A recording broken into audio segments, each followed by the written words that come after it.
আসসালামু আলাইকুম রহমতুল্লাহ। এই সে মানে হচ্ছে বলা। এই সে কখন ইউজ করতে হয়? ওয়ান টু ইউজ সে। এই সে ইউজ করতে হয় যখন বাক্যের মধ্যে কোনো অবজেক্ট থাকবে না। অবজেক্ট মানে হচ্ছে কাকে বলছি আমি কথাটা, তার কোনো উল্লেখ থাকবে না।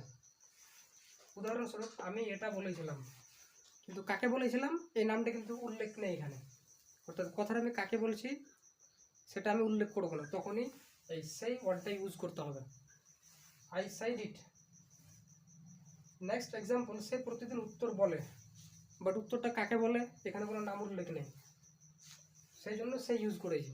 যদি নাম উল্লেখ থাকে যে আমি এটা তাকে বলেছিলাম, আমি এটা আবদুল্লাহকে বলেছিলাম, সে প্রতিদিন আমাকে উত্তর বলে, হ্যাঁ আমি প্রতিদিন তাকে উত্তর বলি, তাহলে কিন্তু আর এস এ ওয়াই সে বলার ইংলিশ সে আর ইউজ হবে না, তখন টি ই ডাবল টেল ইউজ করতে হবে। মানে হি সেজ অ্যান্সার ডেইলি, মিনস সে প্রতিদিন উত্তর বলে, হি সেজ অ্যান্সার ডেইলি। এটা হচ্ছে সে এর ব্যবহার।